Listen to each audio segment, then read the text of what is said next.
The ledger in front of me blurred into meaningless columns of numbers. Each stroke of my pen sent a dull ache through my wrist, radiating up my forearm. A physical reminder that I'd been bent over this mahogany desk for the past 6 hours, without a break. The afternoon sun filtered through the tall windows of Carter & Associates, casting long shadows across the polished hardwood floors of what used to be my father's office. Now it was just mine. Or it would be, if I could navigate the legal minefield he'd left behind. I pressed my fingers against my temples, trying to massage away the tension headache that had become my constant companion these past 3 weeks.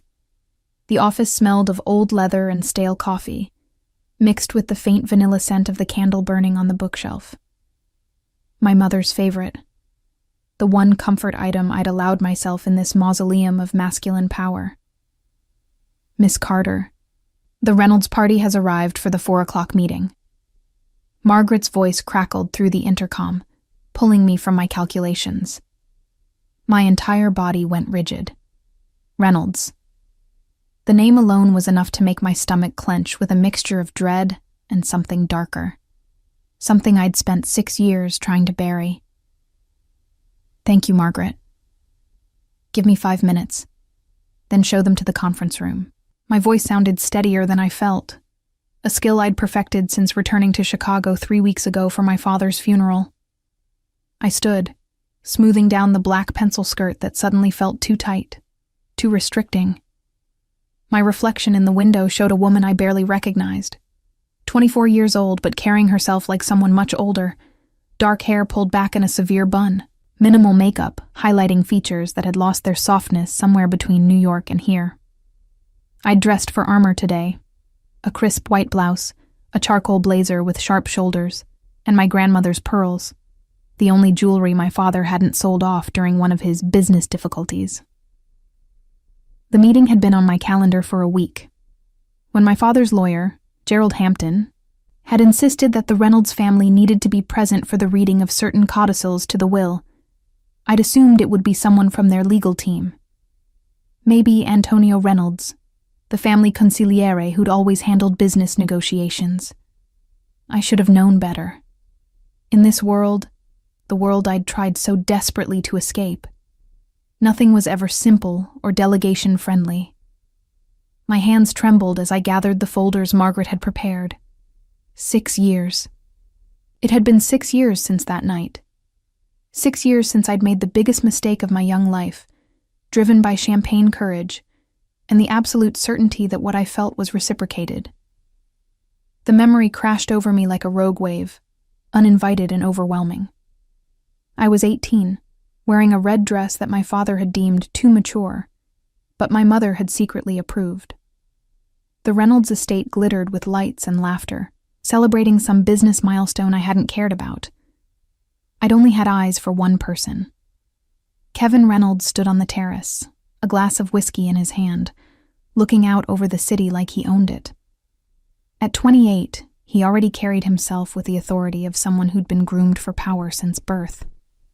Dark hair, sharp jawline, eyes that seemed to see through every pretense and straight into the truth. I'd approached him with the fearlessness of someone who had no idea how cruel reality could be. "Kevin," I'd said, my voice bright with hope and wine. "I need to tell you something." He'd turned to me, and for just a moment, I'd seen something in his eyes. Surprise, maybe even interest. It had been enough to make me bold. "I've been in love with you for 2 years," I'd continued, the words tumbling out before I could stop them. "I know I'm young, but I'm not a child anymore. I see the way you look at me sometimes, and I think you feel it too." Then I'd kissed him. Right there, in full view of the terrace's glass doors, where anyone from inside could see. For 3 heartbeats, he'd kissed me back. His hand had come up to cup my face, and I'd felt triumph surge through me. Then he'd pushed me away, hard enough that I'd stumbled backward in my heels. "What the hell do you think you're doing?" His voice had been ice. I thought, "You thought wrong." He'd looked at me with something worse than anger, contempt. "Go home, Rachel. Go back to your dorm room and your college fantasies. This? He gestured between us. This doesn't exist. But you kissed me back. I was being polite. The cruelty in his tone had been surgical, precise. You're Frank Carter's little girl, nothing more. Whatever you think you felt, whatever you think I felt, forget it. I'm engaged to Victoria Marchetti. The announcement goes out next week. I'd stood there, frozen with humiliation, as he'd walked away. Through the glass doors, I'd seen faces turning toward me. People who'd witnessed my rejection, who'd seen me throw myself at a man who clearly wanted nothing to do with me. Antonio Reynolds had appeared at my elbow moments later, kind but firm. Let me get you a car, Miss Carter. I think it's time you headed home. I'd fled, and I'd kept running for 6 years. The intercom buzzed again. Miss Carter? They're ready in the conference room. I took a deep breath, squaring my shoulders. I wasn't that naive 18-year-old anymore. I'd gotten my degree in business administration, worked in New York for 3 years building my own career, far from my father's shadow and the world of velvet-wrapped violence he'd navigated. I'd returned to Chicago only because the lawyer's phone call had made it clear. Come home or lose everything. My father's death had been sudden. A heart attack, they said, though the whispers suggested otherwise. And his will had been even more shocking than his death. I walked down the corridor, my heels clicking against the marble floors with a confidence I didn't feel. The conference room door was closed, and through its frosted glass panel, I could see multiple figures inside. Margaret gave me an encouraging nod as I approached. She'd been my father's secretary for 20 years, and one of the few people in this building who looked at me with something other than speculation or judgment. You've got this, she whispered. Your father would be proud. I wasn't sure about that. My father had been a complicated man, loving but distant, protective but controlling. His final message to me, delivered through legal documents and impossible conditions, felt more like punishment than legacy. I pushed open the door. The conference room was designed to intimidate, all dark wood and leather chairs, with oil paintings of stern men, previous Carters, watching from the walls. 5 people sat around the table, and I recognized most of them immediately. Gerald Hampton, looking uncomfortable in his expensive suit. Antonio Reynolds, his silver hair impeccably styled. 2 younger men I vaguely recognized as Reynolds' associates. And at the head of the table, occupying the chair that should have been mine, sat Kevin Reynolds. Time stopped. He'd changed, of course. 6 years had transformed him from dangerous to deadly. His jaw was harder, his shoulders broader beneath the charcoal suit that probably cost more than my monthly rent. There were lines at the corners of his eyes now, evidence of either laughter or stress, knowing his world, probably the latter. His dark hair was styled back, revealing the sharp features that had matured into something almost cruel in their perfection. But his eyes, those eyes were exactly as I remembered. Gray, like storm clouds, capable of freezing you in place with a single look. Those eyes were fixed on me now, and I couldn't breathe. Miss Carter, Gerald said, standing quickly. Please, come in. I believe you know everyone here. I forced my legs to move, to carry me to the chair opposite Kevin, as far from him as the table allowed. I set my folders down with deliberate care, refusing to let my hands shake where anyone could see. Mr. Reynolds, I acknowledged, my voice cool and professional. Antonio, gentlemen. Kevin hadn't stood, hadn't moved. He just watched me with that unreadable expression, and I felt 18 again, exposed and foolish. Shall we begin? I directed the question to Gerald, deliberately turning away from Kevin's stare. Of course.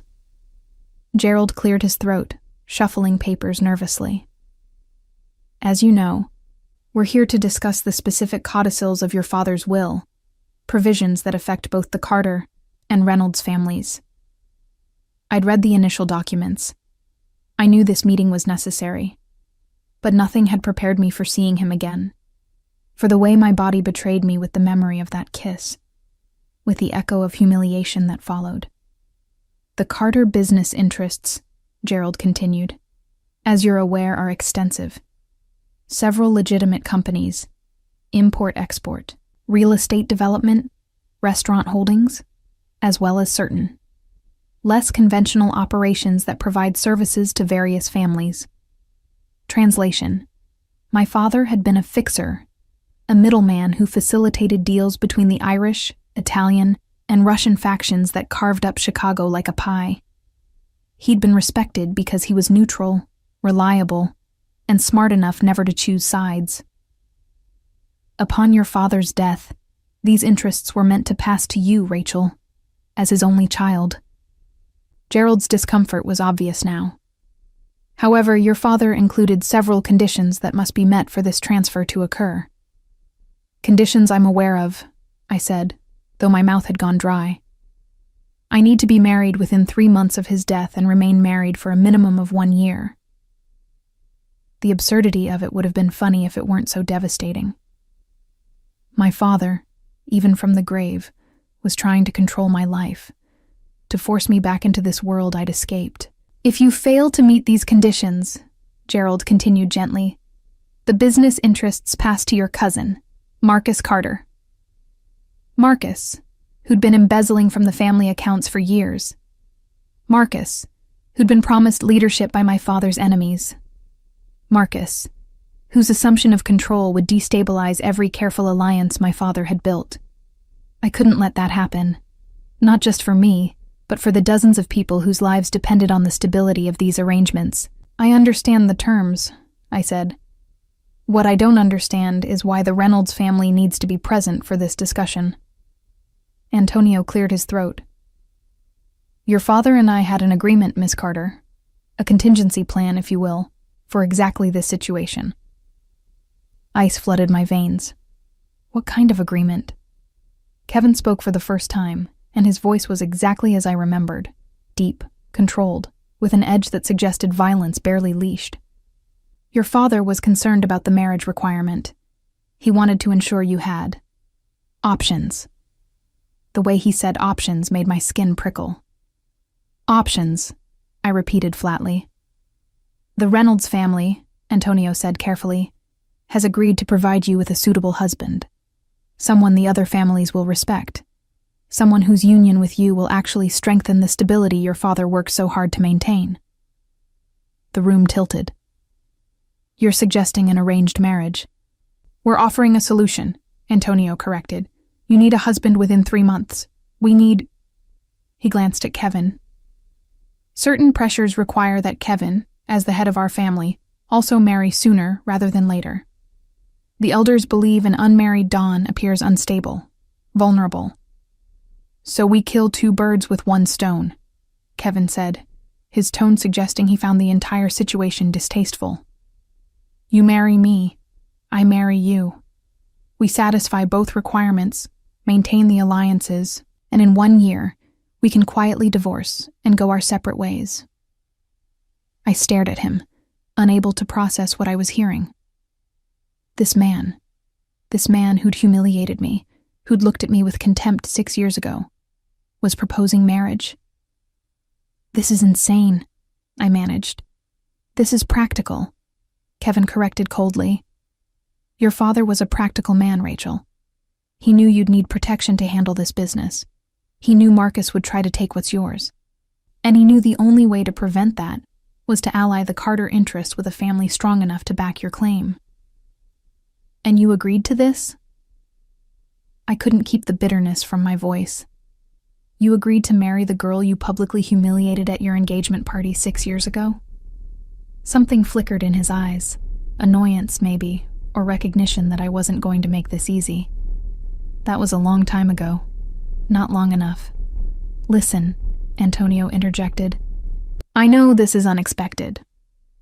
Unexpected. I laughed, and it sounded harsh even to my own ears. This is blackmail dressed up as benevolence. My father knew I'd have no choice. You all knew I'd have no choice. You have choices, Kevin said, leaning forward slightly. You can refuse, let Marcus take over, and hope the other families don't tear apart everything your father built. You can try to find another husband in 3 months. Good luck with that, by the way, since most men in this world will see you as damaged goods. The phrase hit like a slap. Or, he continued, his voice dropping into something darker, you can accept the arrangement. We get married in a ceremony that satisfies everyone's requirements. We live under the same roof for appearances. We fulfill our obligations. And in 1 year, we both walk away with what we need. You keep your inheritance. I satisfy the elders. And neither of us has to actually pretend this means anything. The clinical way he described it made something inside me harden. He was right about one thing. I didn't have real choices. Not if I wanted to preserve my father's legacy, protect the people who depended on these business arrangements, and prevent Marcus from destroying everything. But that didn't mean I had to make it easy for him. If I agree to this, I said slowly, I have conditions. Kevin's eyebrow rose. You're not exactly in a position to negotiate. Neither are you, I countered. Your elders want you married, to someone appropriate, someone who can stand beside you publicly without embarrassing the family. How many suitable candidates do you have lined up? How many women are willing to enter a political marriage with a man whose reputation involves exactly the kind of activities that keep normal people awake at night? A dangerous smile curved his lips. Careful, Rachel. You're talking about your future husband. My temporary husband, I corrected, for 1 year. After that, we never have to see each other again. Fine. He leaned back in his chair, the picture of casual control. State your conditions. My mind raced. Separate bedrooms. No public displays of affection beyond what's absolutely necessary for appearances. I maintain control of the Carter businesses. You don't interfere with my decisions unless they directly impact Reynolds' interests. And when the year is up, the divorce is immediate and without contest. Agreed, Kevin said without hesitation. My conditions. You move into the Reynolds estate immediately after the wedding. You attend family functions as required. You don't embarrass me or the family name. You're faithful during the duration of this marriage. I won't have rumors about my wife making me look weak. And you never, ever mentioned that night 6 years ago. As far as everyone knows, this is a strategic alliance between our families. Nothing more. The reference to that night sent heat flooding to my cheeks, but I forced myself to meet his gaze steadily. Agreed. Gerald was already pulling out documents. Excellent. We'll need to move quickly. The 3-month window doesn't leave much time for planning. I suggest a small ceremony, immediate family and key associates only. Whatever's necessary, Kevin said, standing. The meeting was clearly over. Antonio will coordinate the details with you, Rachel. The wedding will take place 4 weeks from today. 4 weeks. I was getting married in 4 weeks to the man I'd spent 6 years trying to forget. He moved toward the door, his associates falling in behind him. But at the threshold, he paused and looked back at me. For just a moment, his expression was unreadable. Not the cold disdain I remembered, but something more complicated. This doesn't have to be a war, Rachel, he said quietly. We can both get through this year without making each other miserable. Can we? I challenged. Because from where I'm sitting, making each other miserable might be the only honest thing about this arrangement. Something that might have been respect flashed across his face. Then he was gone, leaving me alone in the conference room with Gerald, and the weight of an impossible decision that wasn't really a decision at all. I was going to marry Kevin Reynolds. God help us both. The engagement ring arrived by courier 3 days later, a massive emerald-cut diamond flanked by smaller stones, set in platinum. It came with a note in Kevin's angular handwriting. For appearances, don't read into it as if I would. I slipped it onto my finger, watched it catch the afternoon light streaming through my apartment window, and felt nothing but the cold weight of obligation. My small studio in Lincoln Park suddenly felt suffocating. Walls too close, ceiling too low. Everything a reminder that this space, this independence, was temporary. In 4 weeks, I'd be Mrs. Kevin Reynolds, living in the estate where I'd once made a fool of myself. My phone buzzed. Another message from Antonio with wedding details. Guest list approval needed, menu selections, dress consultation scheduled with a designer I'd never heard of, but whose name apparently meant something in their world.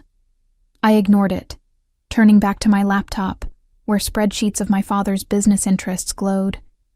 The deeper I dug into his affairs, the more complicated the picture became. He'd been more than a middleman. He'd been the spider at the center of a web connecting families who officially hated each other, but quietly needed his neutral ground to negotiate. And Marcus had been systematically poisoning that web for months.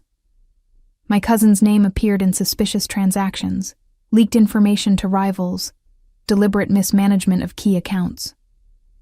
My father must have known but had been unable to prove it without causing a family rift.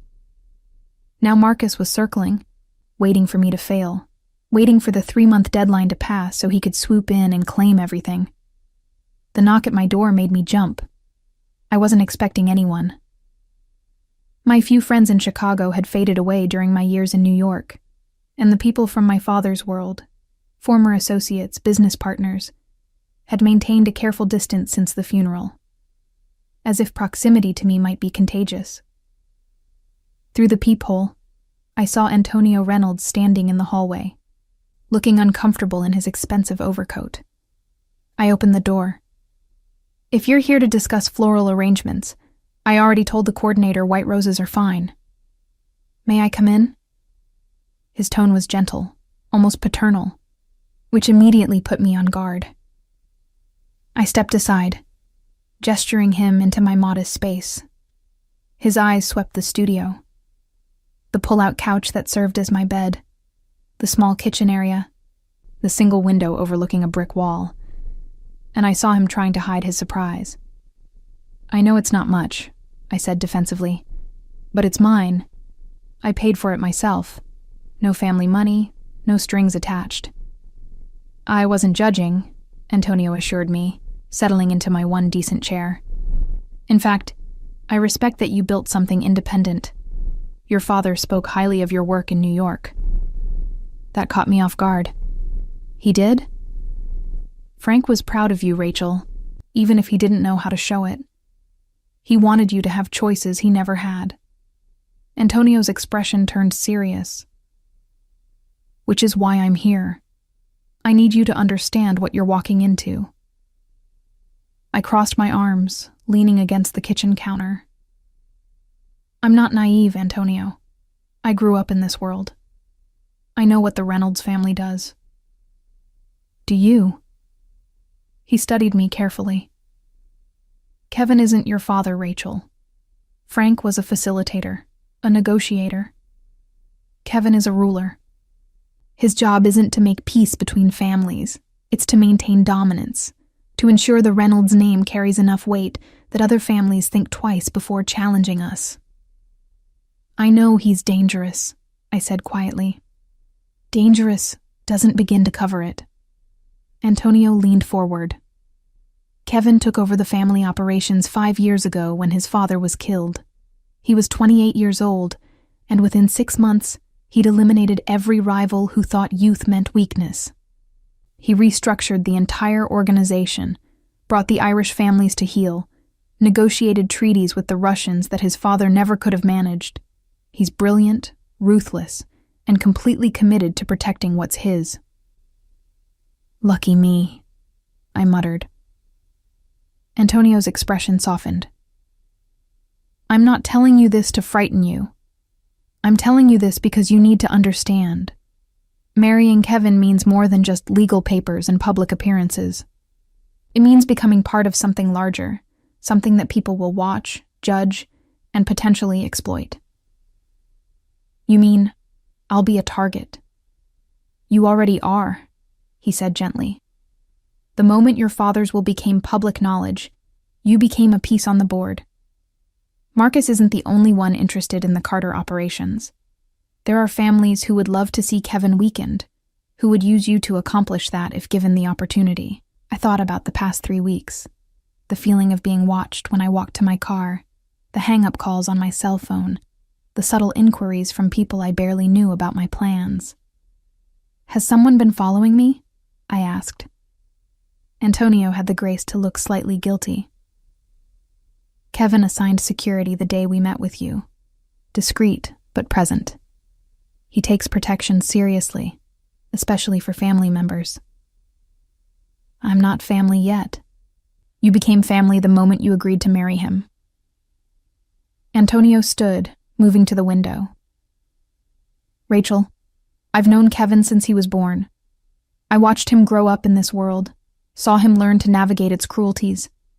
That night 6 years ago, the engagement party. I don't want to talk about that," I cut in sharply. "You need to understand context," Antonio continued, ignoring my protest. Victoria Marchetti was a political arrangement.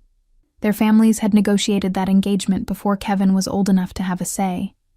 He cared about her the way you'd care about a business partner, respectful, cordial, but no real emotion. "So the kiss meant nothing," I said bitterly. "I didn't say that." Antonio turned to face me. "I said he didn't love Victoria. What I saw that night, the way he kissed you back before he shut it down, that was real. But Kevin couldn't afford real. Not then. An unmarried Don showing genuine affection to someone outside approved channels?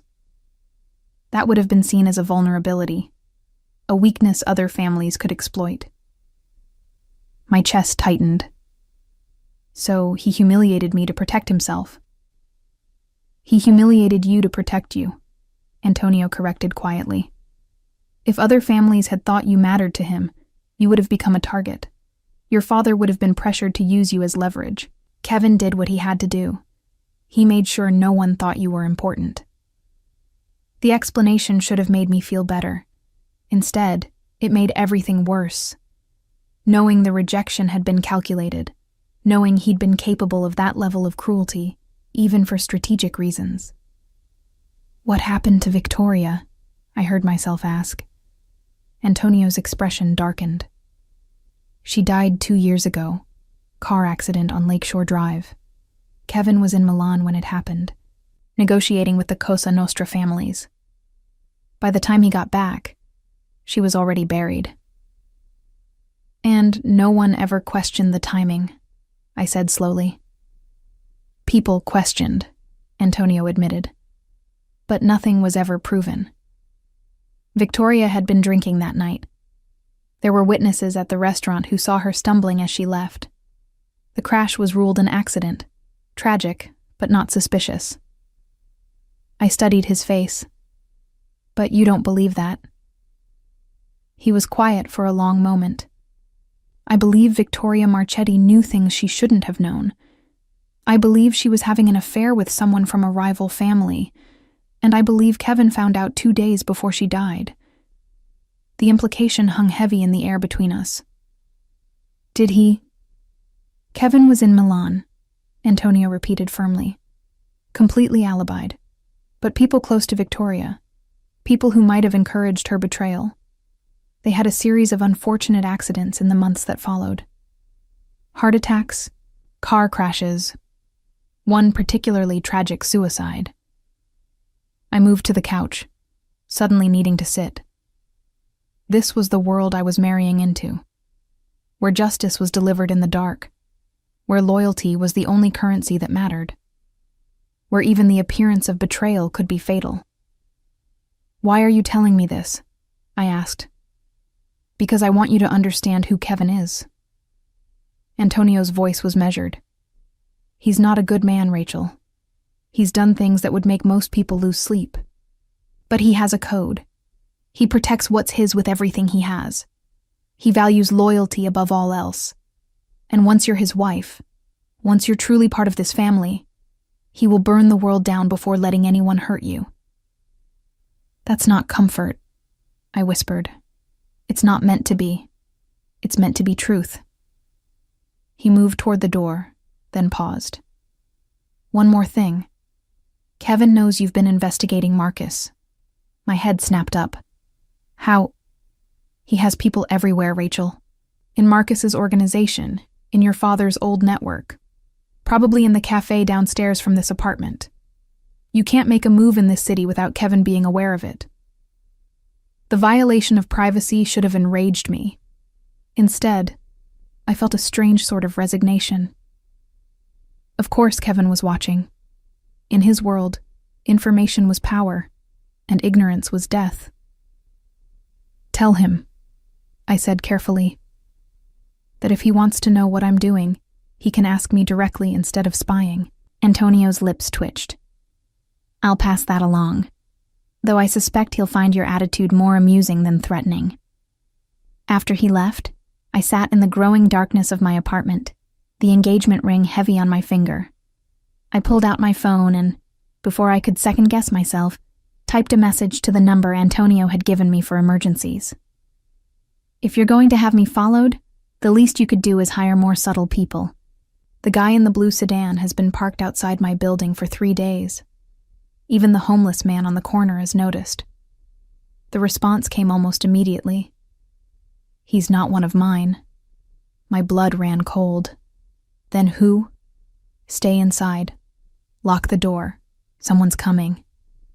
I was already moving, throwing the deadbolt, checking the window locks. My hands shook as I pulled my father's revolver from the bedside drawer. The one item of his I'd kept. The one thing that made me feel slightly less vulnerable. My phone rang. Kevin's voice was sharp, controlled. Are you alone? Yes. Good. There are 3 men in a black SUV 2 blocks from your building. They've been circling for the past hour, waiting for the surveillance rotation change. Antonio is 5 minutes away with a team. How long have you known? My voice came out steadier than I felt. 30 minutes. I was trying to identify them before sending people in. But they're moving faster than expected. I heard something in the background. Car engines. Urgent voices. Rachel, listen to me very carefully. If anyone knocks on your door before Antonio arrives, don't answer. If they try to force entry, there's a fire escape outside your kitchen window. Go down, not up, and head toward the main street. Stay visible. Stay in crowds. You think they're going to? I think Marcus is testing how protected you are.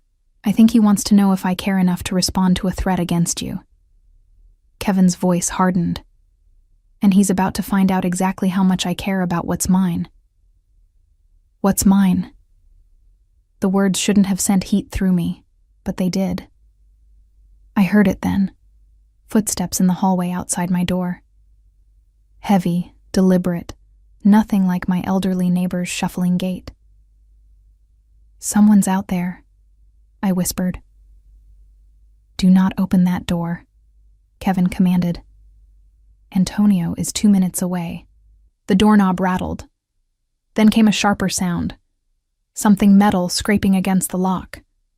They were picking it. I moved to the window, the phone still pressed to my ear, the revolver heavy in my other hand.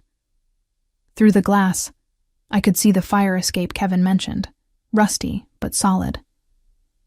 They're breaking in, I said. Kevin's response was ice.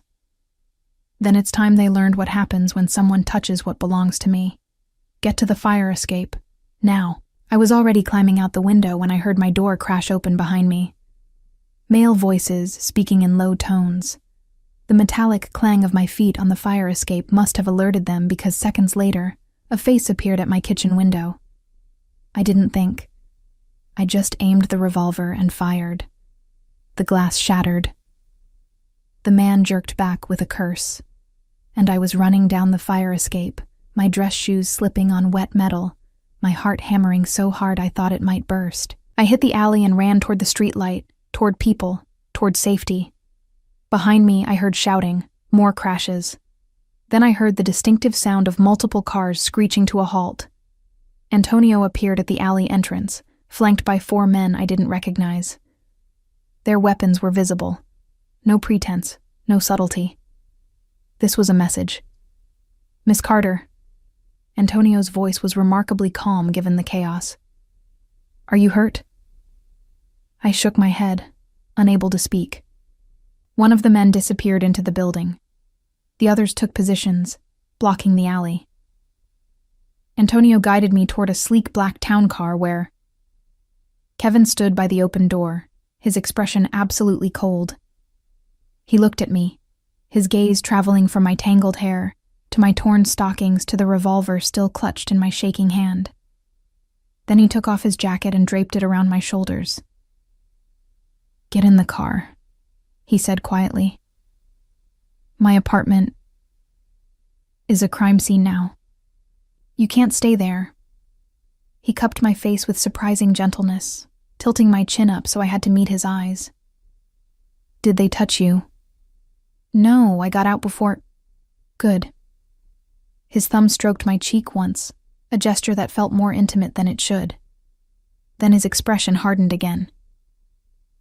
"You're coming home with me. Tonight. No arguments. But, Rachel," his voice dropped to something dangerous. "Someone just tried to abduct you from your own home. Whoever they were, whoever sent them, this is no longer theoretical danger. You need real protection, and I need you where I can see you. So you're coming home with me now, and you're going to stay there until I find out who's responsible for this." "This wasn't part of the deal," I protested weakly. "The deal changed the second they came after you." Kevin's gray eyes were storm dark in the streetlight. "You're mine now, Rachel, and I protect what's mine." Before I could argue, he was guiding me into the back seat.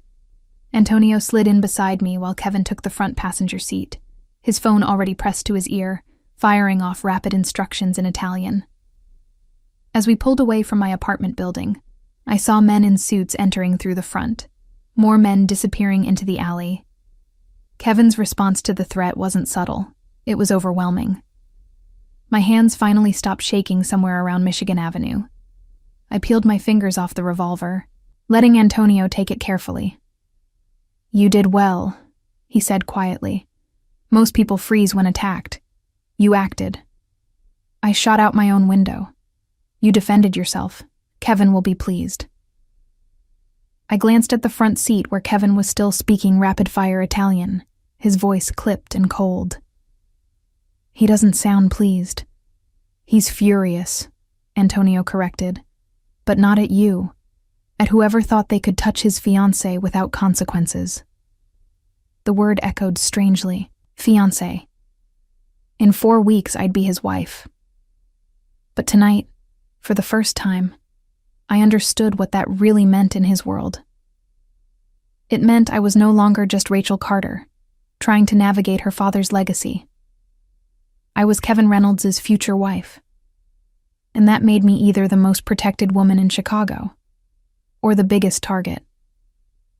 The Reynolds estate looked different at night, less like the elegant backdrop of my humiliation, and more like a fortress. Security gates, surveillance cameras, guards stationed at intervals along the drive. Kevin hadn't been exaggerating about protection. We pulled up to the main house, and I finally allowed myself to process what had just happened. Someone had tried to abduct me. From my own apartment. The space I'd thought was safe, independent, mine. That illusion was thoroughly shattered now. Kevin opened my door before Antonio could, his hand extended. I took it automatically, letting him help me out. His palm was warm against mine, calloused in a way that reminded me he wasn't just a man who gave orders, he carried them out too. "Maria will show you to a guest room," he said, his voice still tight with controlled anger. "Get some rest. We'll talk in the morning." "I want to know who..." "Tomorrow." It wasn't a suggestion. Right now, you need to process what happened. Trust me, Rachel. Shock doesn't hit immediately. Give it an hour, and you'll start shaking again. He was right, I realized. The adrenaline was fading, leaving behind a bone-deep exhaustion that made my legs feel unstable. Maria turned out to be a woman in her 60s, with kind eyes and a no-nonsense demeanor. She guided me through the massive house, past rooms I vaguely remembered from that disastrous party, up a sweeping staircase to the second floor. "Mr. Reynolds prepared this room himself," Maria said, opening a door to reveal a space that was nothing like I expected. It wasn't ostentatious or intimidating. Instead, it was comfortable. Soft grays and creams, a four-poster bed with what looked like actually cozy bedding, a window seat overlooking the gardens. "There are clothes in the closet," Maria continued. "Mr. Reynolds had your sizes from the engagement ring fitting. The bathroom is through there. If you need anything at all, use the phone on the nightstand. Extension 7 reaches the kitchen. Extension 9 reaches Mr. Reynolds directly." She left me alone, and I finally let myself collapse onto the edge of the bed. My hands were shaking again, just like Kevin had predicted. The revolver shot replayed in my mind, the man's face at the window, the way the glass had exploded, how easily I could have missed. I should call someone, but who?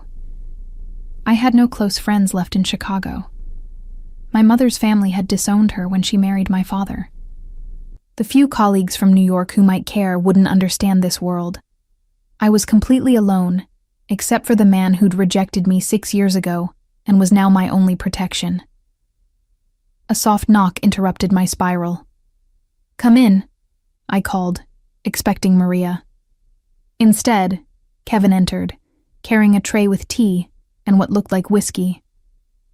He'd changed from his suit into dark jeans and a Henley that made him look younger, more approachable, though the cold calculation in his eyes remained.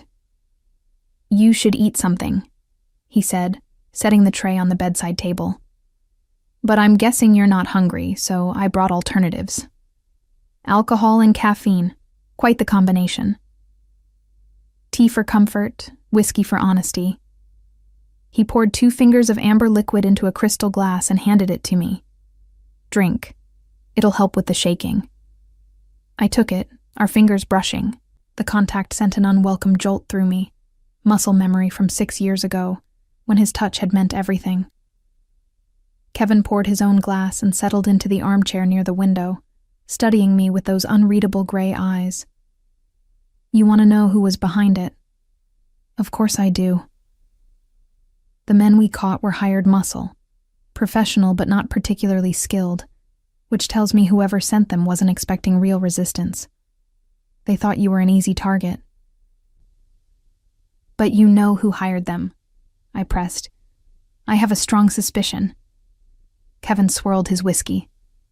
"Your cousin Marcus met with representatives from the Castellano family 3 days ago. The Castellanos have been trying to move into territory your father controlled for years. With you out of the picture, Marcus inherits, and he's already signaled his willingness to make deals with them. So they tried to kidnap me to speed up the timeline. The whiskey burned going down, but he was right. It helped." "What happens to them?" Something dark crossed Kevin's face. "You don't want to know." "Yes, I do." I leaned forward. "If I'm going to be part of this world, if I'm going to marry you and live here and pretend we're a united front, then I need to understand how it works. What happens to people who come after me?" Kevin was quiet for a long moment, weighing whether to give me the truth or a comfortable lie. Finally, he said, "They disappear."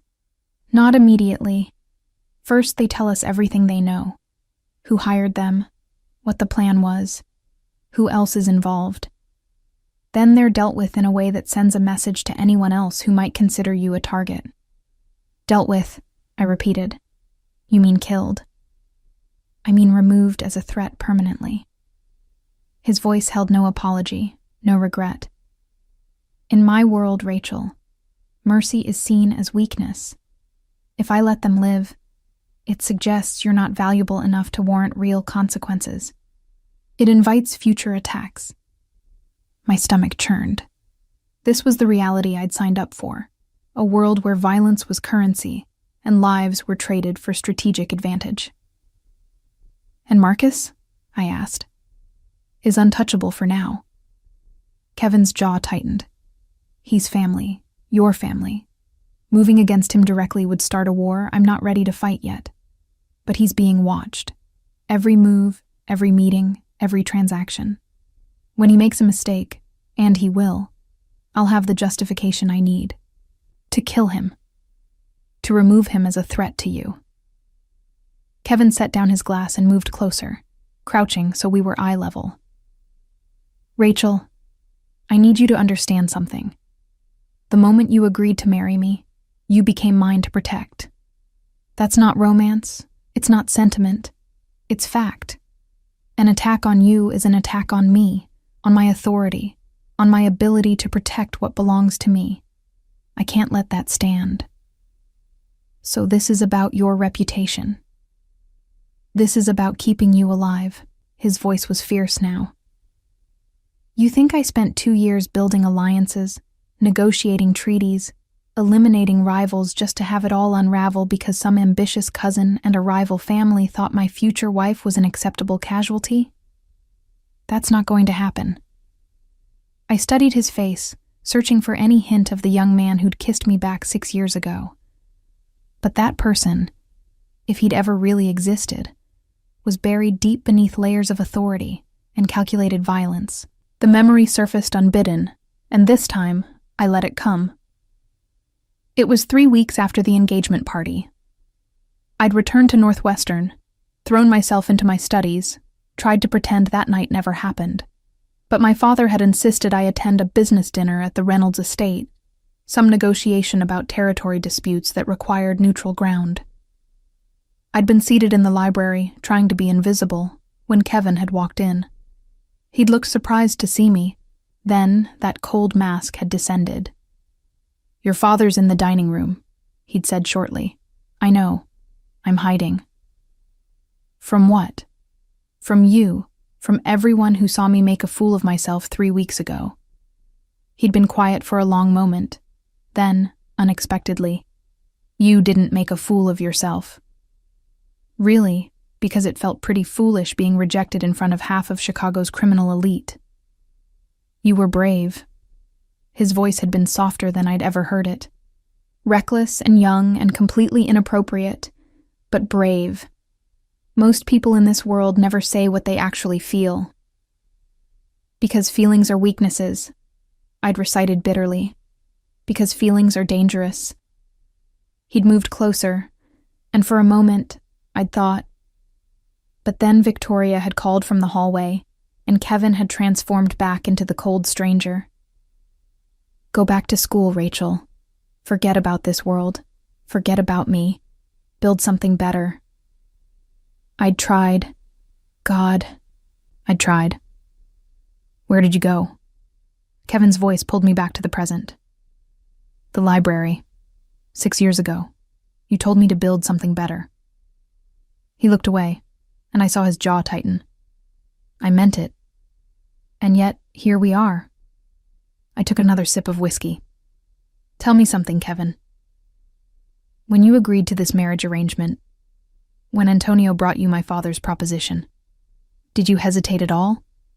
Did you think about that night, about what you said to me? Every second of every day since.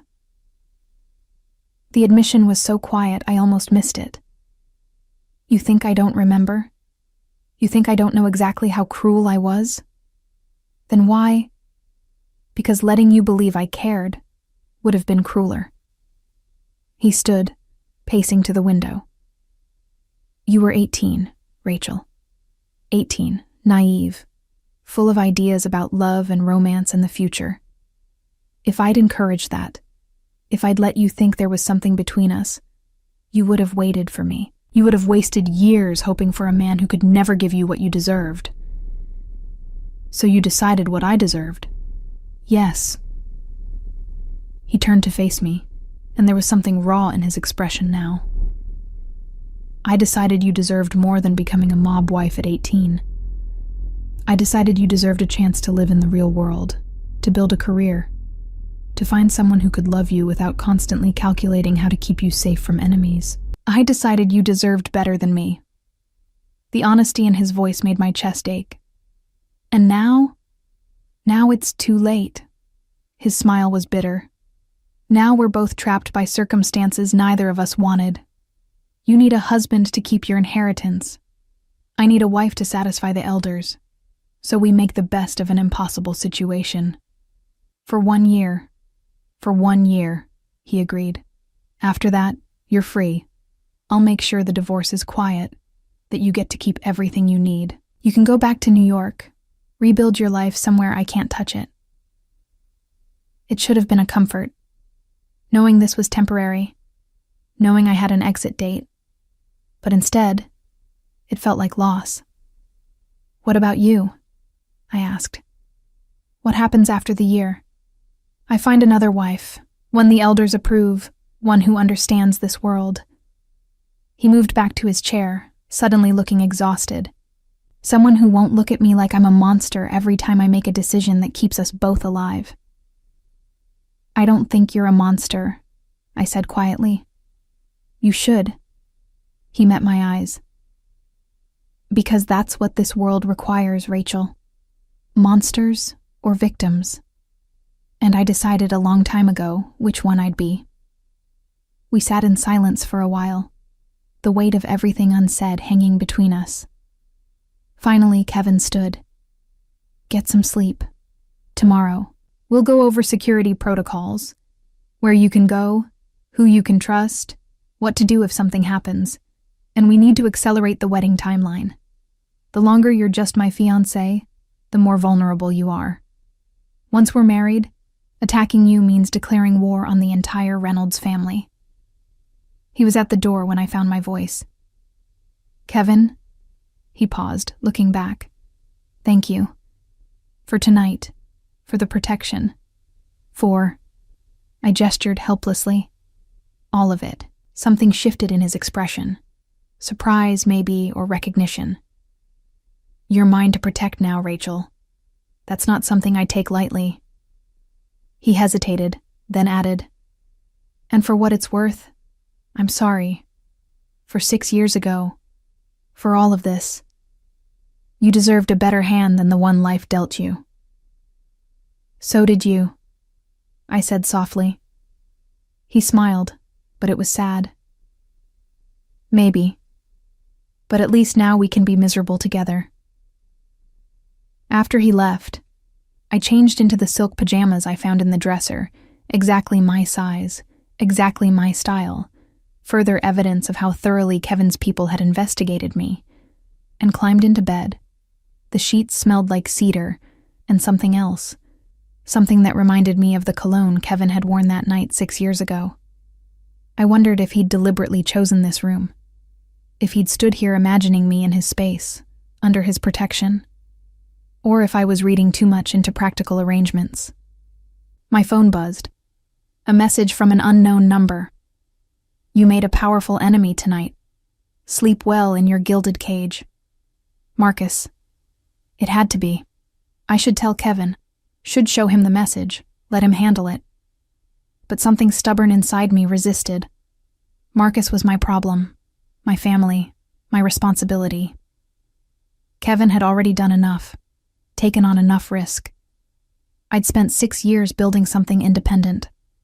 I wasn't ready to hand over everything. Not my safety, not my agency, not my ability to fight my own battles. Even if those battles were now playing out in a world I'd never fully belonged to. I turned off the light and lay in the darkness, listening to the unfamiliar sounds of the Reynolds estate. Somewhere in this massive house, Kevin was making calls, mobilizing resources, ensuring that what happened to me tonight never happened again. And in 4 weeks, no, less now, Antonio had said something about accelerating. I'd be his wife. Not in the way I'd dreamed at 18. Not with love or romance or any of the things that made marriage meaningful, but bound together nonetheless. 2 people trapped by circumstances, by duty, by the ghost of what might have been if we'd been anyone else. I pulled the engagement ring off my finger, studying it in the moonlight. The diamond caught the light, scattering it across the ceiling like stars. For appearances, Kevin's note had said. But appearances, I was learning, could become reality in this world. Fake marriages had real consequences. Strategic alliances created genuine bonds, and pretending not to care about someone was sometimes the only way to keep them safe. 6 years ago, I'd been naive enough to believe love could conquer everything. Now, I knew better. But somewhere deep inside, a traitorous part of me wondered, what if Kevin's cold rejection had been its own form of protection? What if pushing me away had been the only way he knew how to keep me safe? And what if, despite everything, despite the pain and humiliation and wasted years, what if some part of him had meant that kiss after all? The wedding was moved up to 2 weeks, not because of romance or urgency, but because Kevin's intelligence network had uncovered 3 separate plots against me, all scheduled to occur before the original date. They're trying to eliminate you before the marriage makes you untouchable, Antonio explained over breakfast on my 3rd day at the estate. Once you're Kevin's wife, attacking you means war, but while you're just his fiancée, I'm fair game, I finished. Kevin walked in then, already dressed for the day in another immaculate suit. He looked tired. I'd heard him on the phone until past midnight, coordinating responses to the threats. "You're wearing the tracker," he said, his eyes going to the delicate bracelet on my wrist. It looked like jewelry, rose gold with tiny diamonds, but I knew it contained a GPS chip. Kevin had insisted I wear it at all times, even to bed. Yes, I'd stopped fighting these small battles. Though I'm not planning to leave the estate. Plans change, threats evolve. He poured coffee, his movements efficient. We need to discuss the wedding ceremony. I thought Antonio was handling that. He's handling logistics, but there are decisions only you can make. Kevin sat across from me, and I noticed the shadows under his eyes. "Do you want your mother's family there?" The question surprised me. I didn't think I had a choice. You don't have to invite anyone who'll make you uncomfortable. This marriage might be strategic, but it's still your wedding. I thought about my mother's relatives, aunts and uncles who'd cut off all contact when she married my father, who'd refused to attend her funeral, who'd made it clear they wanted nothing to do with the Carter name. No, I decided. Just people from our world, people who understand what this is. Kevin nodded, looking almost relieved. Good, less complications. He slid a folder across the table. These are the vows. Standard, religious enough to satisfy tradition, but not so specific that either of us has to lie. I read through them. Formal, impersonal, exactly what you'd expect from a strategic alliance. No love and cherish. Do you want to promise to love me? His voice was challenging. Do you want to promise to cherish me?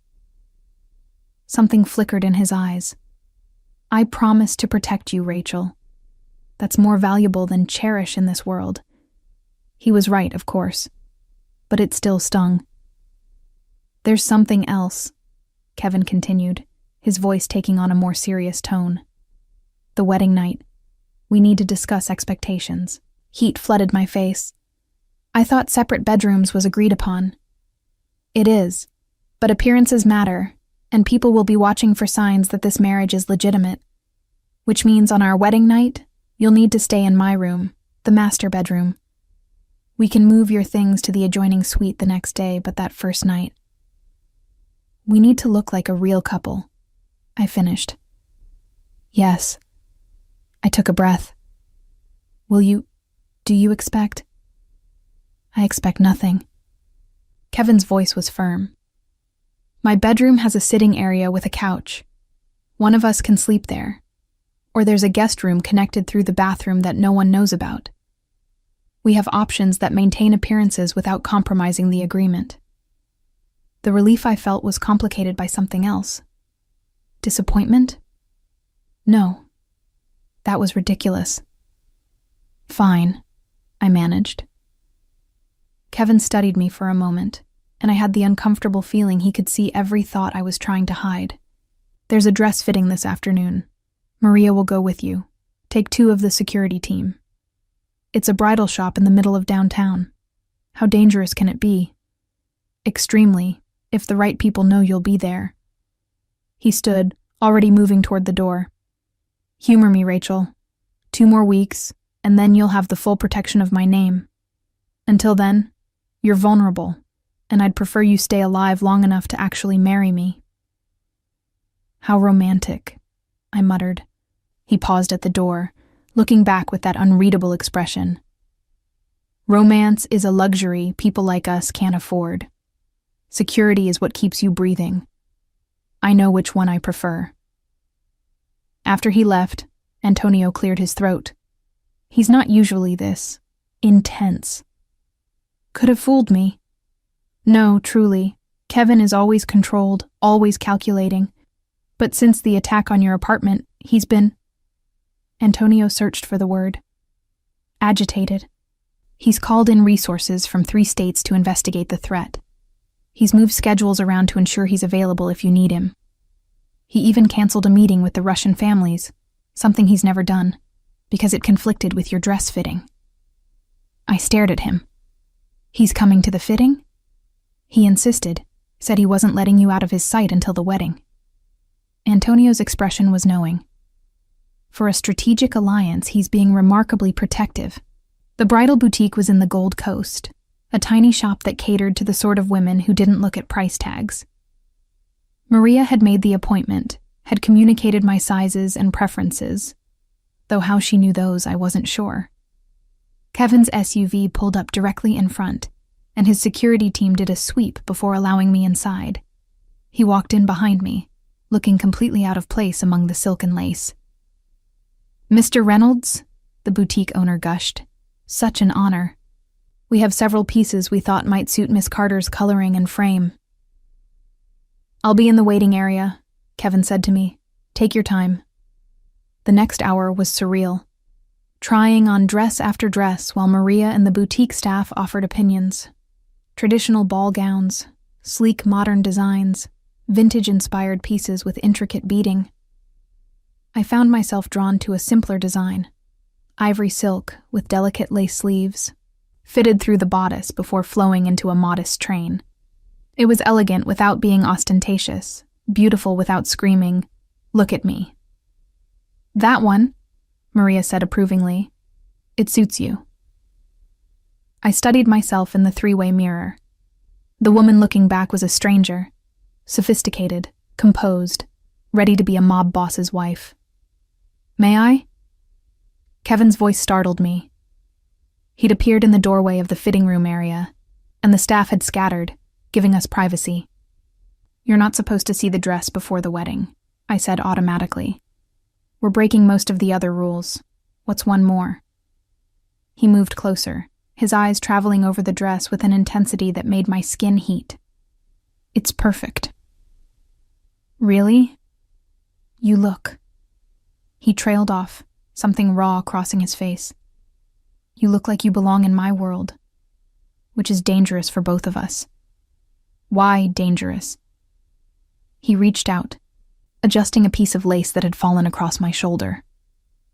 His fingers brushed my collarbone, and I shivered. "Because it makes me forget this is temporary," he said quietly. "It makes me imagine a future where this isn't just strategy." My heart hammered. "Kevin." "But it is strategy," he continued, his voice hardening. "And I can't forget that. Neither can you. This dress, this wedding, this marriage, it's all a means to an end. Don't confuse appearances with reality." The words were harsh, but I saw something else in his eyes. A warning, maybe, or a plea. "Don't get attached. Don't make the same mistake you made 6 years ago." "I understand," I said, though my chest ached. "Good." He stepped back, the professional mask sliding into place. "Buy the dress. Whatever else you need, shoes, jewelry, whatever Maria suggests. Spare no expense. You're marrying a Reynolds. People will expect perfection." He left, and I stood alone in the beautiful dress, feeling more trapped than ever. That night, I couldn't sleep. The estate was too quiet, too still. I found myself wandering the halls, drawn by some inexplicable pull toward Kevin's study, the room where I'd overheard my father and his father negotiating territory agreements when I was young. The door was ajar, light spilling into the hallway. I heard Kevin's voice, low and intense. "I don't care what it costs. Find everyone who knew about Rachel's apartment address. Find everyone who had access to that information. And find out how the Castellanos knew our security rotation schedule." A pause. Then, "No, don't wait for the wedding. I want them handled now. Tonight. Anyone who compromised her security is a liability we can't afford." I should have walked away, should have gone back to my room and pretended I hadn't heard, but something kept me frozen in place. "Victoria was a mistake," Kevin said, and my breath caught. I should have known she was playing both sides. But I was young. I thought I could control the situation. I won't make that mistake with Rachel. Another pause. Longer this time. "I know she's different," Kevin said, his voice dropping. "That's what terrifies me. With Victoria, it was always business. But Rachel..." He made a frustrated sound. "Rachel looks at me like I'm still human. Like there's something in me worth saving. And I can't let her get close enough to realize there's nothing there. Nothing worth her faith." My vision blurred with tears I didn't understand. "The marriage is necessary," Kevin continued.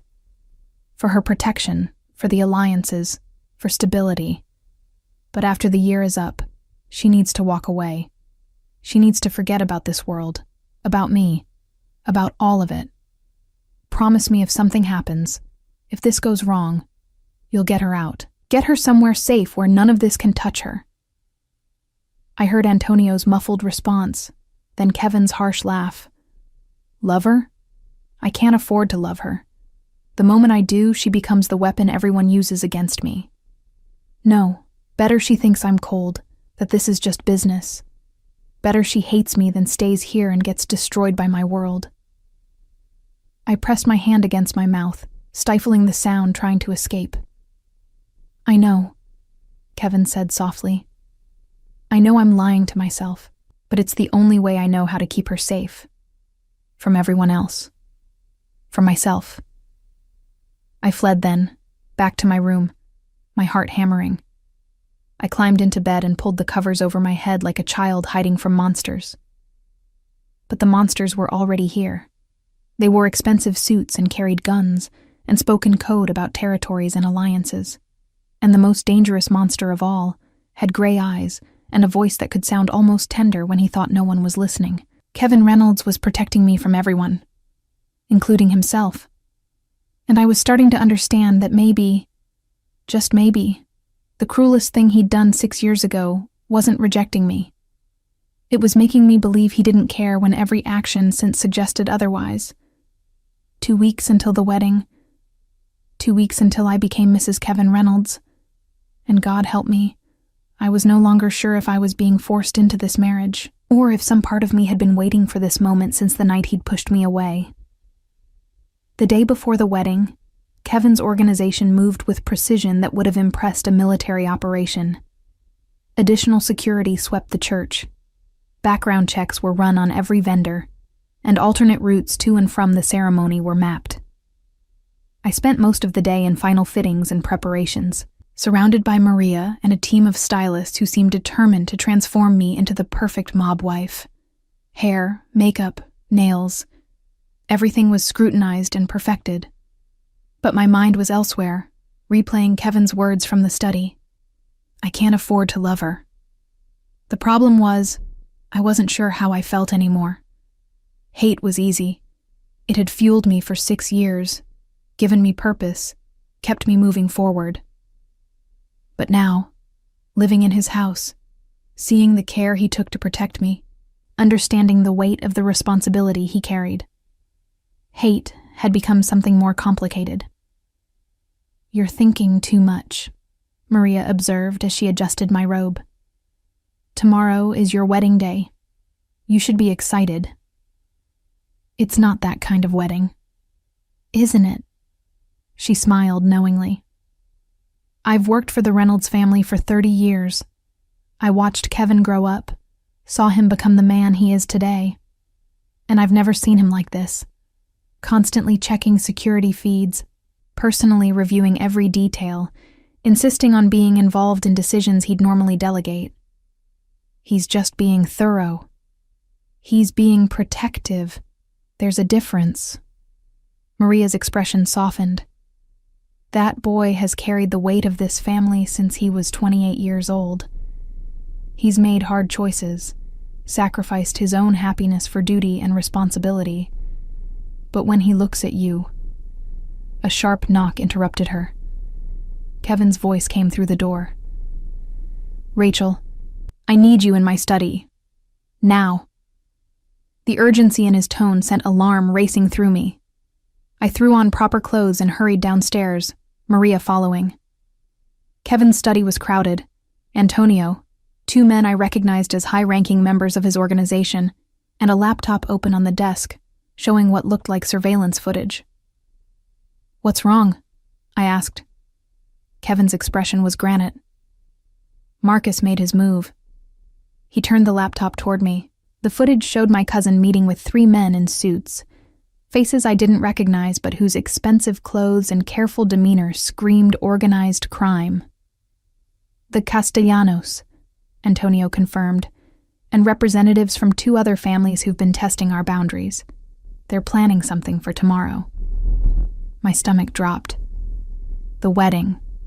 Not an attack, Kevin said quickly. They're smarter than that. Too public, too many witnesses. But they're planning to use the ceremony to humiliate you, to undermine the alliance before it's even established. How? Kevin's jaw tightened.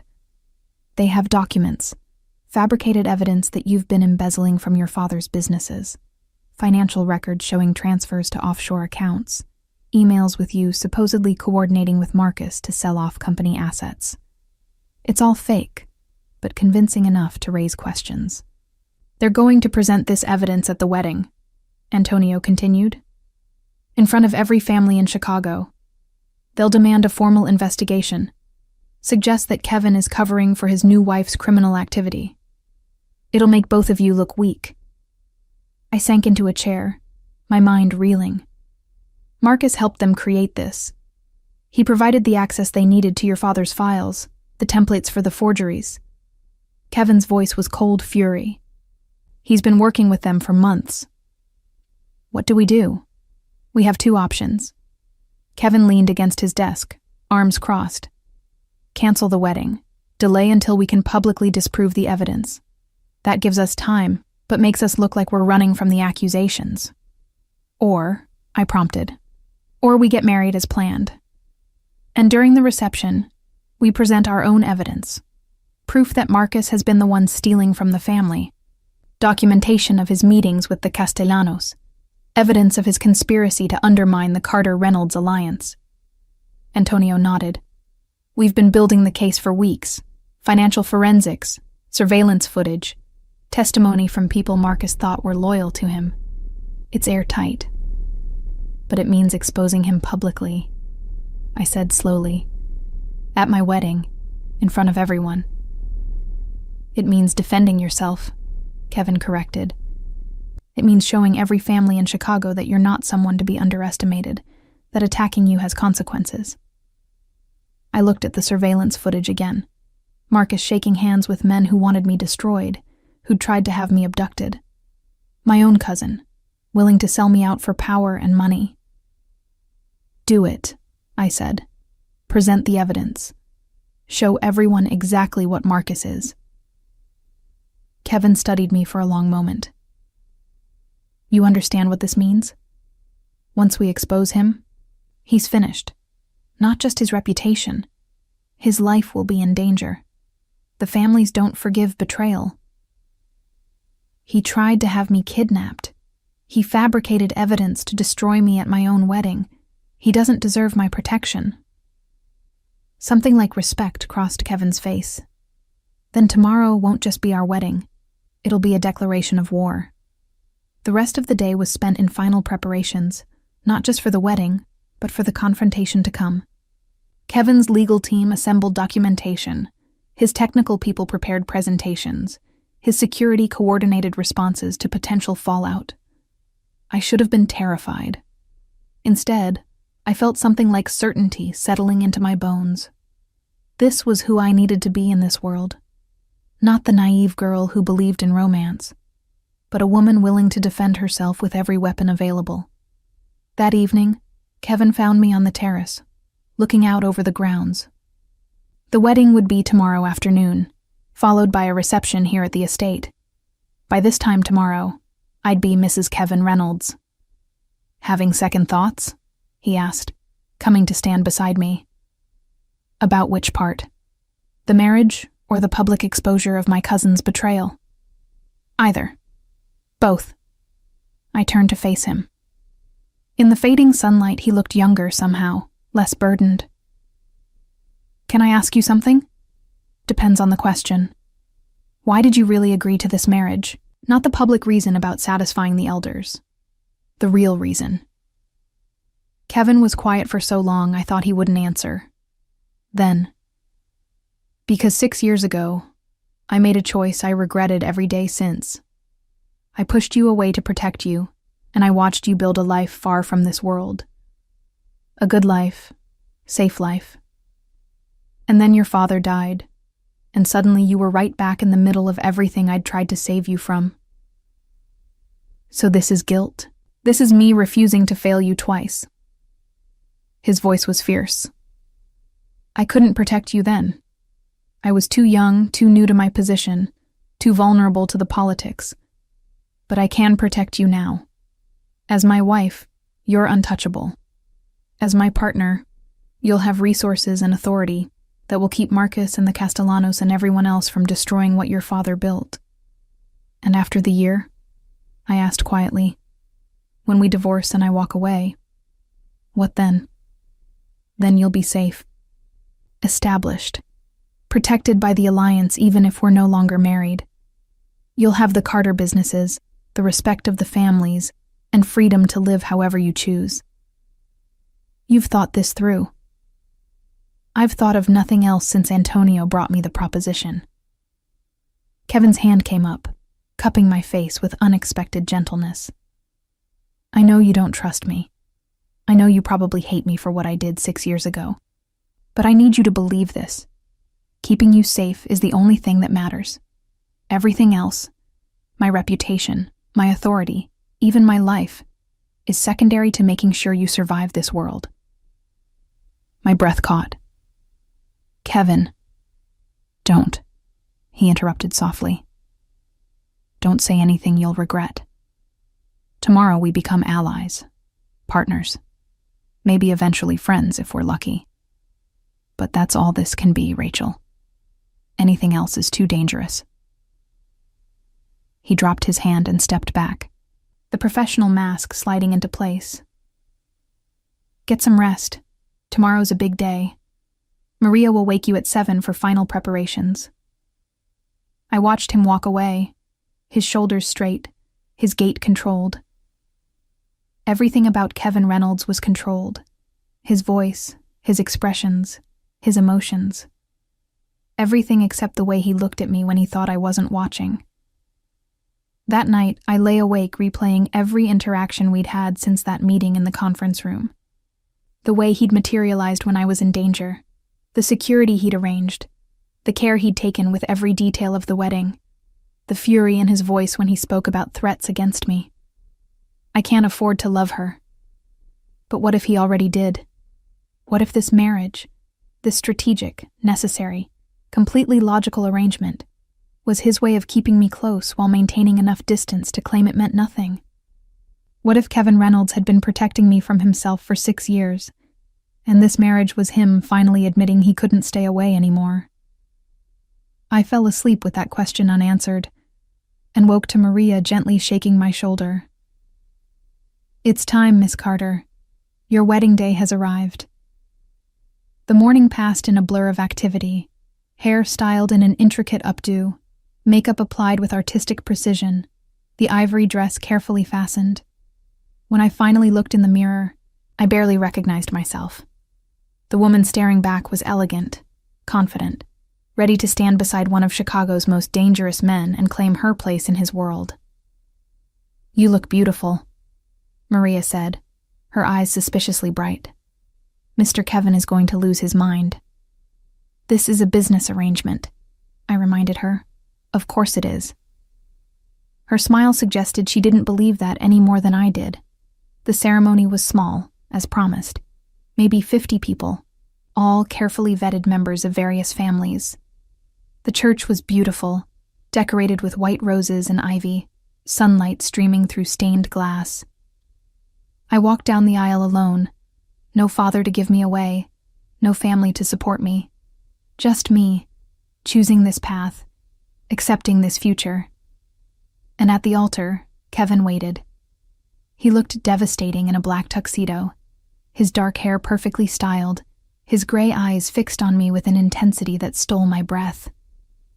As I got closer, I saw his hands were clenched at his sides, his jaw tight.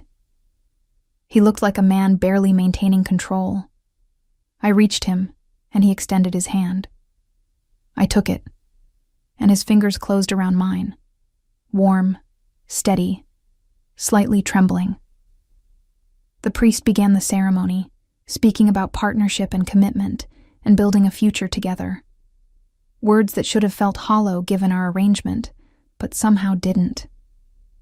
When it came time for vows, Kevin's voice was clear and steady. "I, Kevin Dominic Reynolds, take you, Rachel Ann Carter, to be my wife. I promise to protect you, to stand beside you, to honor the trust you place in me this day."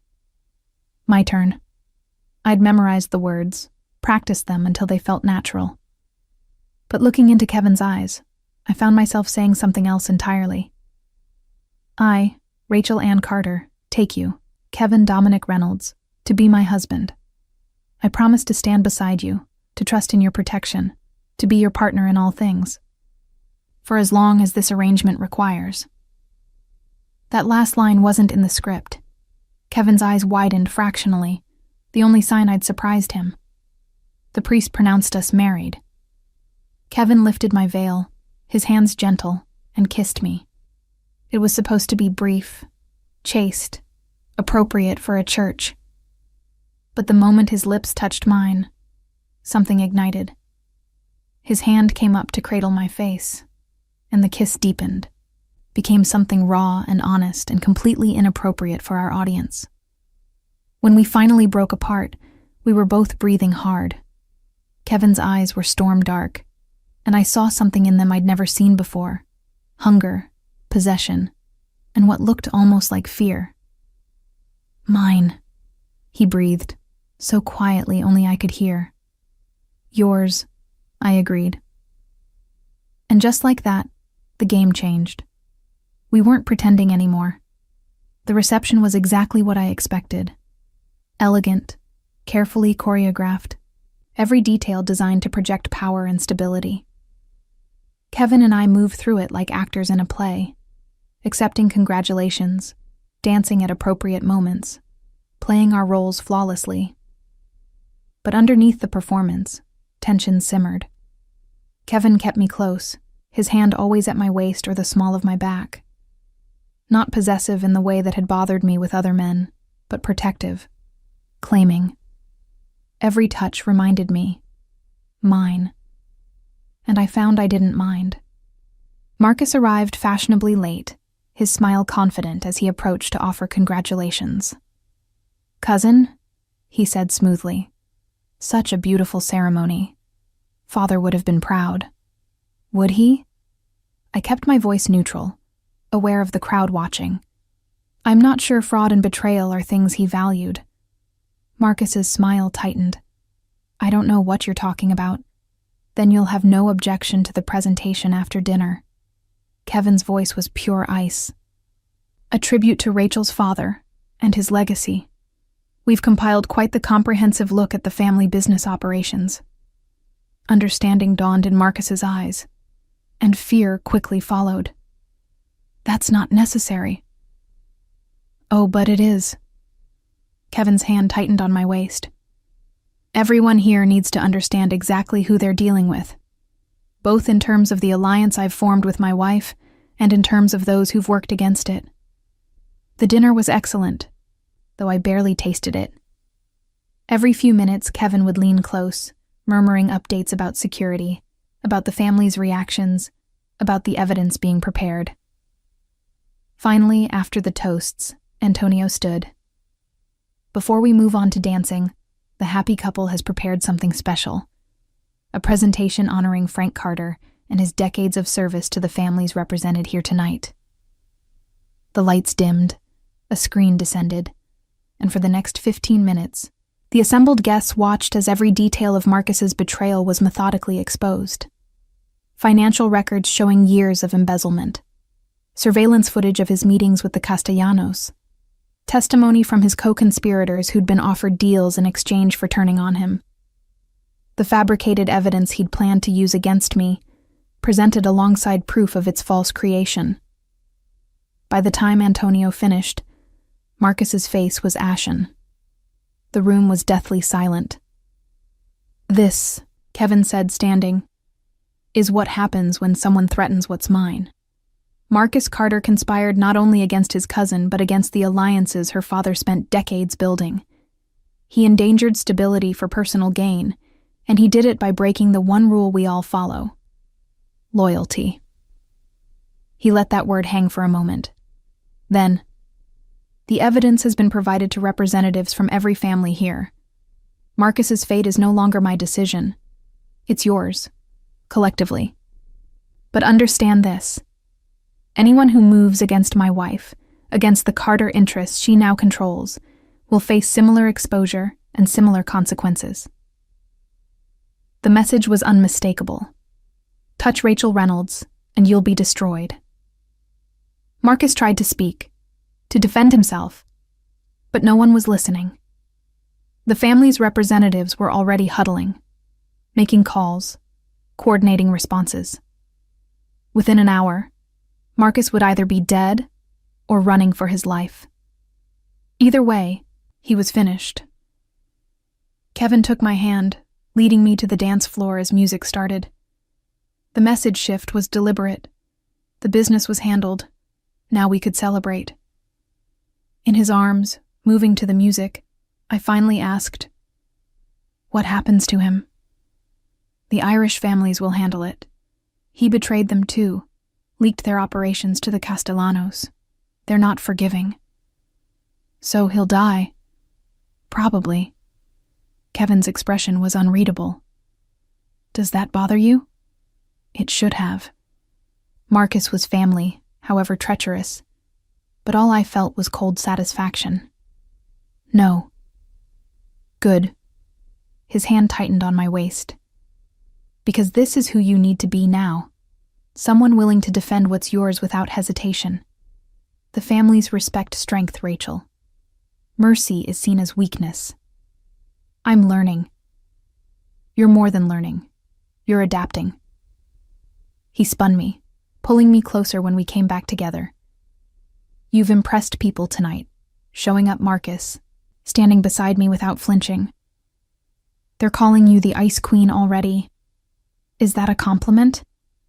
"In this world, absolutely." The song ended. Kevin led me off the dance floor, through the crowd, toward a quiet terrace. The moment we were alone, his demeanor changed. "We need to talk," he said, his voice tight. About this." He gestured between us. "About what happened at the altar, about how you changed the vows, about—" He ran a hand through his hair, frustration evident. "About how this arrangement was supposed to be simple, and it's becoming anything but." My heart raced. "Kevin, I can't stop thinking about you," he interrupted, the words raw. "Since you moved into the estate, since I started protecting you. Hell, since 6 years ago, if I'm being honest. I've spent every day since that party trying to convince myself I did the right thing. that pushing you away protected you. But having you here, watching you navigate this world, seeing you become exactly the partner I need." He broke off, turning away. "This was supposed to be temporary. 1 year, then you walk away. That was the deal. And now," I moved closer, my hand finding his arm. "Now, I don't want you to leave." He turned to face me, and his eyes were fierce. "Now, I want to keep you. Make this real. Build something that isn't just strategy and alliances." "That's dangerous," I whispered, echoing his earlier words. "Everything about this is dangerous." His hands framed my face. "But I'm tired of pretending I don't care. Tired of acting like you're just a political necessity. You're not, Rachel. You haven't been since the moment you kissed me 6 years ago. You rejected me." "I protected you," he corrected, "the only way I knew how. By making you hate me. By pushing you so far away that this world couldn't touch you. And it worked. You left. You built something real. You were safe. But then you came back, and I got a second chance I don't deserve." My eyes burned with tears I refused to let fall. "What are you saying?" "I'm saying forget the 1-year timeline. Forget the divorce agreement. Forget pretending this is just business." His thumb stroked my cheek. "Stay with me, Rachel. Really stay. Be my wife in every way that matters." "You're asking me to give up my exit," I said slowly. "My freedom. My plan B. I'm asking you to bet on us instead." His voice dropped. "I know I don't deserve it. I know I've been cruel, that I've hurt you, that I've made this harder than it needed to be. But I'm asking anyway. Stay with me. Choose this. Choose me." 6 years ago, I would have said yes immediately, would have thrown myself at this offer without question. But I wasn't 18 anymore. I'd learned how much words could hurt, how easily promises could break. "What if it doesn't work?" I asked. "What if we're only compatible because of the danger, the drama? What if when things settle down, we realize we don't actually like each other?" "Then we figure it out," Kevin said simply. "Together. As partners, as allies, as husband and wife. But we do it honestly, without exit strategies or predetermined endings." "That's asking a lot." "I know." His forehead rested against mine.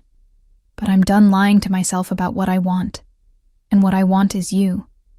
Not because it's strategic, not because it's necessary, because you're brilliant and brave and you see me, really see me, and you don't look away." My hands came up to grip his lapels. "I'm not easy to live with." "Good. I don't want easy. I want real. I'll challenge you constantly. I'm counting on it. And if you ever push me away again, if you ever reject me publicly to protect me, I will make your life hell." His smile was genuine, warm, the first real smile I'd ever seen from him. "Noted. Any other conditions?" "Separate offices. I'm running the Carter businesses my way, and you don't interfere unless it's absolutely necessary." "Agreed. Equal say in major decisions that affect both families." "Already assumed that. And..." I hesitated. "And you have to promise that if this doesn't work, if we try and it falls apart, you'll let me go without making it a war." Kevin's expression sobered. "I promise, though I have no intention of letting it fall apart." "Pretty confident, Reynolds. About you? Always." He kissed me then, deep and thorough, and nothing like the careful kiss at the altar. This kiss was promise and possession, and 6 years of denied desire finally given permission. When we broke apart, we were both breathing hard.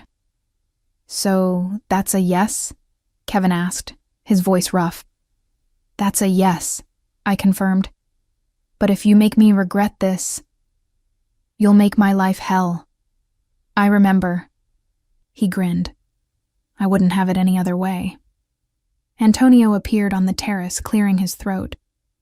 Sorry to interrupt, but the families are asking for a statement about the arrangement moving forward. Tell them, Kevin said, not taking his eyes off me, that this arrangement just became permanent. Mrs. Reynolds isn't going anywhere. Understood. Antonio's smile suggested he'd expected exactly this outcome. Congratulations, both of you. After he left, Kevin took my hand, threading our fingers together. Ready to face them as a real married couple? Ready to face anything, I said. As long as you're beside me. Always, he promised, and from the fierce certainty in his eyes, I believed him. We returned to the reception together, and this time when Kevin's hand settled at my waist, it felt different.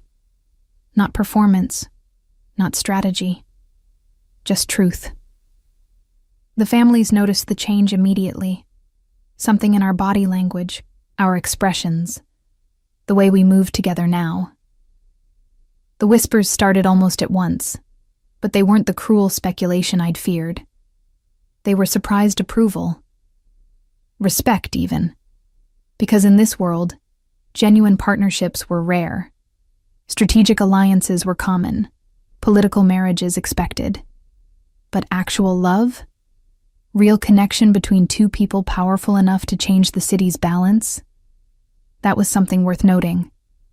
The party continued late into the night. At some point, Kevin leaned close and murmured, "Want to escape? Thought you'd never ask."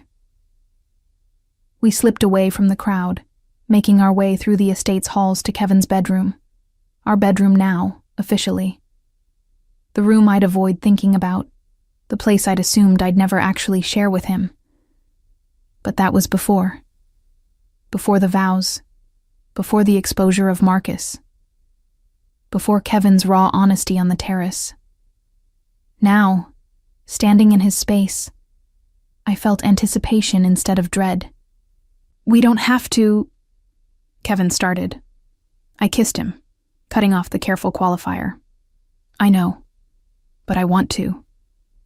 No more pretending, remember?" His smile was slow and devastating. No more pretending. What followed was nothing like I'd imagined. It was tender and fierce, hesitant and confident. A discovery of each other without the layers of defense we'd maintained for so long. Afterward, lying in his arms with moonlight streaming through the windows, I felt something settle deep in my chest. Peace, maybe. Or recognition that I was exactly where I belonged. "Tell me something," Kevin murmured, his fingers tracing patterns on my shoulder. "That night 6 years ago, when you kissed me. What made you so sure?" "I don't know," I admitted. Maybe just the certainty that what I felt was too big to ignore. That if I didn't say something, I'd regret it forever. And now I know I was right. I tilted my head to look at him. We just needed 6 years and a strategic marriage to figure it out. He laughed, the sound genuine and unguarded. Most complicated courtship in history. Most honest one, though. I traced the line of his jaw. No pretense, no games. Just two people who are terrible at admitting what they want finally being honest. I can live with that. Kevin pulled me closer. Though I reserve the right to be terrible at admitting things occasionally. Old habits. As long as you're terrible at it with me, always with you, he promised, no one else. I fell asleep in his arms, truly safe for the first time in years, not because of security systems or bodyguards or strategic alliances, but because the man holding me had finally stopped protecting me from himself and chose to love me instead.